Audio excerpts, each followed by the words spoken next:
Það kominn Ragnar Önundarson. Þú varst nú í viðtali hjá mér núna síðastliðinn vetur og við töluðum ýmislegt þessi bankamál þá. Málið Ragnar að strax árið 2005 byrjaðir þú að skrifa greinar, mjög frægan greinaflokk sem að, þar sem þú varst að vara við því sem að, núna hefur gerst. Því að bankakerfið væri orðið allt of þannig, það byrjaði á útþenslu og einhvern veginn bara komið á daginn að spá þín var rétt. Já, fólk veit það að sagan vill endurtaka sig, því miður. Við erum að fara í gegnum núna þriðja hrunið í efnahagsmálum veraldarinnar vegna frjálshyggju eða laissez-faire-stefnunnar. Fyrsta hrunið var svona upp úr miðri 19. öldinni. Ég man nú ekki hvenær, en það endaði með mestu skelfingunni því að þá fór veröldin í samdrátt sem að fól í sér hátt í 20 ára verðhjöðnunartímabil. En verðhjöðnun það versta því að það borgar sig alltaf að fresta öllum framkvæmdum og þá verður þetta einhvers svona vítahringur sem svo erfitt að rjúfa. Og Japanir hafa verið í þessum vítahring núna síðan 1990 í 18 ár og eru kannski rétt að rjúfa hann þegar næsta áfall dynur yfir. Svo kom auðvitað stóra kreppan og svo kemur þetta áfall núna. Öll þrjú eru vegna afskiptaleysis. Já. En sko, hvernig sváfum við á verðinum? Hví sváfum við á verðinum? Hvernig sváfum við á verðinum og af hverju náðu menn eins og þú ekki eyrum fólks? Já, þetta var þarna á fyrri hluta ársins 2005 og þá var komin í gang það sem mætti kalla jörfagleði. Hún endaði svo í hrunadansi. Þetta allt saman dansinn í kringum gullkálfinn og það mikið algleymi og á svoleiðis tímum þá eru þeir sem vara við bara kallaðir svartsýnir eða úrtölumenn eða eitthvað slíkt. Þetta var að sumu leyti alþjóðlegt vandamál því að bankamenn veraldarinnar voru að fara offari. Þeir voru að því en við bættum svo sannarlega gráan og svart. Þannig það rangt sem að haldið fram að þetta hef ekki verið fyrirséð og það rangt sem að haldið fram að þetta sé ekki heimatilbúinn vandi. Við höfum farið svo miklu meira fram úr sjálfum okkur heldur en aðrir og þess vegna fellur þetta bankakerfi á undan öðrum og fallið meira en annars staðar. Hvernig fengu bankarnir að skuldsetja sig og þjóðina svona mikið? Já, það nú til til hugtaki fjármálaverkfræðingar.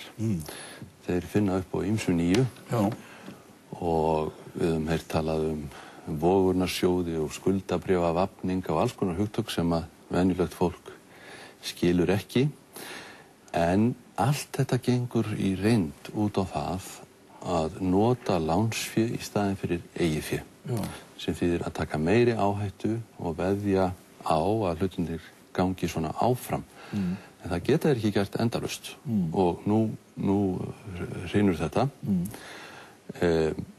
Ég held að það sé alveg hægt að slá því föstu að fjármála eftirlit víðast hvar hafi brugðist, það að segja, þeir hafa kannski hort á þetta, en það þetta viðbragðaleysi, bregðast ekki við og stöðva þetta. Og það komið inn í löggjöfina, það frjálshyggjan og trúin á þessa ósýnilegu hönd á markaðinu sem á að leysa allt, en hún bara gerir það ekki.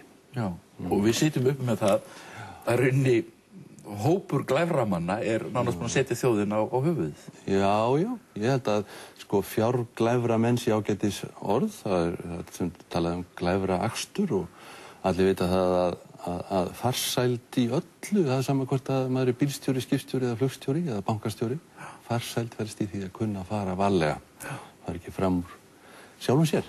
Þannig að svona þetta glæfraakstur í fjármálum. Já, en rauði þráðurinn í þessum greinuðinu var það að þetta væri ofvöxtur og hann væri illkynja.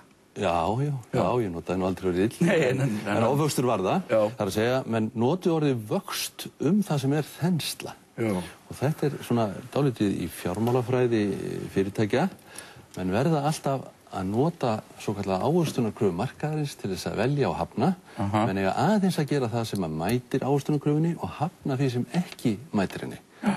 Og þegar menn missa sjónir á þessu þá fer alltaf illa. Það bara spursmálið hvenær. Þetta var eitt helsta banamein gamla SÍS og dæmi sé nefnt. Og við höfum séð stór hlutafélög erlendis falla á þessu. Menn missa tengsli við raunveruleikann og það skapast einhverju metnaður sem felst í stærð og sýndarmennsku. Og þetta hreinur allt síðan eins og spilaborg.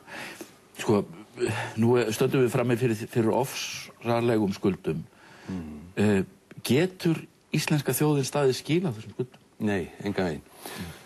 Það nú ástæðan fyrir því að ég skrifaði þessa tillögu mína í voru það hvernig ætti að taka á þessu og lagði til að innlendi þátturinn væri skorinn frá og erlendi þátturinn látin falla í hendur bara skuldheimtumanna og lögfræðinga eins og að gerast núna. Já, þetta var sem þín tillaga strax í voru. Já. Sjáðu til, daginn þá ábyrgðust Írar sitt bankakerfi, bæði innlán og aðrar skuldir og fólk bara saup kveljur. Þetta var 2-föld þjóðarframleiðslan sögðu þeir. Svo fóru þeir athuga hvernig þetta væri í Bretlandi sem nú mesta fjármálamiðstöð veraldar. Það var 4-föld þjóðarframleiðslan. En á Íslandi þá varum við að tala 12-falda þjóðarframleiðslu. 12-falda þjóðarframleiðslu sem við þurfum að bera þyrftum þá að bera ábyrgð á. Já, Svisslendingar sem hafa mjög sterkar bankahefðir eru svona stóri líka. En það nú svolítið annað. Þetta byggt upp á örstuttum tíma. Menn gera ekki greinamun á raunverulegum vexti og þenslu og böðlast áfram í lántökum. Og meðan að þenslan svona í umheiminum þá breiðir hún blessun sína yfir þetta allt saman. Felur öll vandamál. Allt virðist ganga upp. Menn eru að selja á milli sín sömu félögin fram og aftur með hagnaði trekk í trekk. Framleiða eigið fé svo kallað sem auðvitað bara gervi eigið fé. Engin verðmæti á bakvið. Engin verðmæti á bakvið. Þetta er ekki alvöru. Nei. Við vorum komið með eignfærðan goodwill, það að segja svona yfirverð í okkar fyrirtækjum, yfir 1000 milljarða áður en að bólan sprakk. 1000 milljarða í einhverjum sem bara einhver hugmynd, já, bara því að menn hafa selt hlutafélögin svona á milli sín fram og tilbaka. Það var ekki Skeljungur seldur svona þrisvar að minnstakosti fram og tilbaka milli sömu aðilana. Og síðan eru menn að taka lán og stofna, leggja fram sem hlutafé í nýtt félag og það er tekið veð í hlutabréfunum. Þetta var aldrei gert hérna áður. Ef menn voru að gera þetta og fengu lán, þá verður þeir að setja fasteignaveð til þess að það væri raunveruleg eign og eigið fé á bakvið það. En þetta eigið fé fær kannski, segjum, 100 milljónir í þetta hlutafélag, fær 100 milljónir eigið fé. Það getur þá tekið 200 að láni því að það hafi 1/3 eigið fé ágætt. Og það er svo hægt að leggja það aftur fram, er það ekki í nýtt hlutafé og taka aftur að láni. Hvað er það mikið? Þá taka 400 að láni næst og svo framvegis. Þannig að við búum til píramíta sem stendur á höfði, eða stendur á hvolfi. Og það fer ekki nema rétt að anda á hann, þá dettur hann. Það eru ótrúlega lýsingar. En stjórnmálamennir hlustuðu ekki heldur á viðvörunarorðin? Nei, stjórnmálamenn, sérstaklega ungir stjórnmálamenn í dag, þeir forðast að ræða það sem brennur á okkur og er erfitt. Þeir ordna sér við það sem þeir kalla sjálfir með nokkur stolti umræðu stjórnmál, tala í hring eftir hring. Það getur verið evru og það getur verið aðild að efnahagsbandaleginu, en á meðan að þá riðar sem sagt þetta þjóðfélag til falls. Ég ber ekki allt of mikið traust til þessa unga fólks sem að nú situr við Austurvöll og talar í hringi. En segðu mér, nú eru bankarnir komnir í ríkiseigu og hvað þýðir það? Ég meina, hver er framtíð bankana? Hvernig vinnum við bankana út úr þessu og hvernig er þetta að byggja þá upp aftur? Já, sko, innlenda hliðin er skorin frá, innlán eru tryggð og við munum aftur fá eðlilega bankaþjónustu við Íslendinga, íslensk fyrirtæki og heimili. En það er alveg ljóst að við getum ekki farið í svona leik með erlenda lántökur á næstunni, við munum ekki fá nein erlend lán og við þurfum að rifja upp gamlar og góðar dygðir í bankastarfsemi, varfærni og svo framvegis. Við þurfum að það tekur allavega 10 ár að komast aftur svona almennilega á lappirnar. En þetta eigum við skilið. Þetta er bara lærdómur sem við þurfum að draga þessu.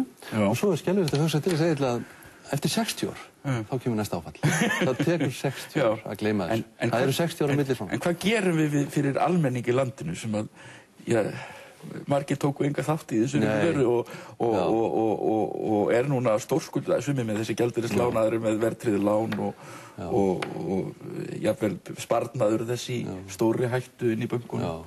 Sko, ég mæli alveg sérstaklega með grein í Morgunblaðinu núna, Laugardagsmorgunblaðinu þessa helgi, eftir Þráin Eggertsson. Hann rifjar upp hvernig fór þegar að Þjóðverjar voru neyddir til að skrifa undir óraunhæfa samninga eftir fyrri heimsstyrjöldina. Það leiddi til seinni heimsstyrjaldarinnar. Það kannski hægt að neyða okkur til að skrifa undir óraunhæfa samninga og það skín svolítið í það núna þegar sagt að Alþjóðagjaldeyrissjóðurinn muni setja það skilyrði fyrir sinni aðstoð að við semjum við Breta og eiga þá Bretar þar með að hafa sjálfdæmi það hvað heimta mikið af okkur. Þeir voru að heimta okkur 4.000 milljarða króna. Það bara 4.000? Já, mér heyrðist það í fréttum í gær. Þeir létu í það skína. Það helmingurinn af öllum þessum ótryggðu skuldum sem að vogunarsjóðir og stórbankar. Erlendir fjárglæframenn hafa lánað íslenskum fjárglæframönnum og Bretar láti það skína að við eigum að borga það. Heyrðu, það eru 25 til 30 einstaklingar sem stóða þessu og íslenska þjóðin á að borga þetta. En hvað gerist? Við getum ekki farið í stríð, hvorki við Breta aðra, en við getum farið hérna. Unga fólkið, það mun fara hérna. Ef þetta verður reynt, þá fara 30.000 manns, ungt fólk. Við verðum með erfiða aldurssamsetningu, kannski erfiðast í Evrópu í staðan fyrir að hafa haft þá hagstæðustu. Og eldra fólk, og tala ekki ellilífeyrisþegar og lífeyrisþegar sitja hérna eftir með þessar skuldir. Þetta ekki hægt. Þessum segjum við nei og við munum ekki þiggja neina aðstoð frá Alþjóðagjaldeyrissjóðnum með slíkum skilyrðum. Heldur munum við bara fara að róa hérna út fyrir gróttu á árabótum og sækja okkur í svoðið, frekar heldur en þetta. Sko, það er líka að tala um þetta rússalán og svona og gjaldeyrissjóðnum, en sjálfstæði þjóðarinnar í hættu? Það í meiri hættu heldur en nokkru sinni áður á lýðveldistímanum. Rússalánið, það var nú bara svona alþjóðapólitík. Pútín var fljótur að lýsa því yfir að Ísland væri fyrsta NATO-ríki sem að Rússland ætlaði að bjarga. En þetta hleypti nú blóði á hreyfingu í ýmsum vinum okkar svo kvöldum. Þetta hafði nú sína áhrif, var nú svolítið snjallt. En segðu mér, við tölum 20-30 manna hóp.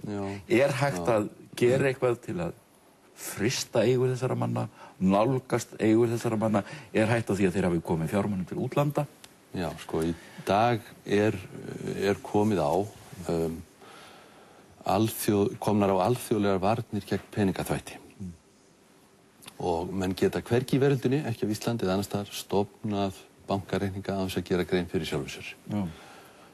Þannig talaði um einhverja krókaleiðir í gegnum Karíbahafið og svo inn í Luxemburg og eitthvað. Já, ég held að Jan Tortóla verið nefnd í því sambandi. Já, Cayman Islands áður og svona.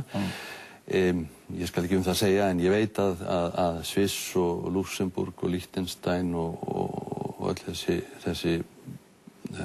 þessi bankakerfi sem stóðu svolítið á kantinum eða voru jafnvel út í sjó einhvers staðar, þau hafa orðið að lúta þessum reglum og við munum auðvitað skoða þessi mál í fyllingu tímans og náttúrulega ef eitthvað athugavert finnst þá verður auðvitað ákæruvaldið fær það málið til meðferðar.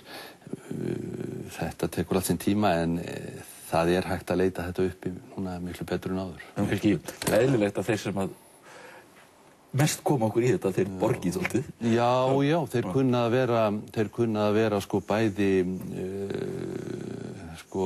undir sektum og síðan hafa þeir skaðabótaábyrgð.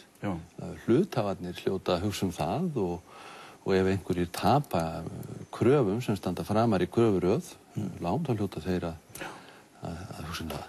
Ragnar, ég þakka þér fyrir að koma í þáttinn. Þú varst hér í vetur, síðastliðinn vetur að vara við þessu, en nú erum við hérna og þínar spár hafa ræst og þínar merku greinar eru orðnar sögulegar heimildir, myndi ég segja. Þakka þér fyrir.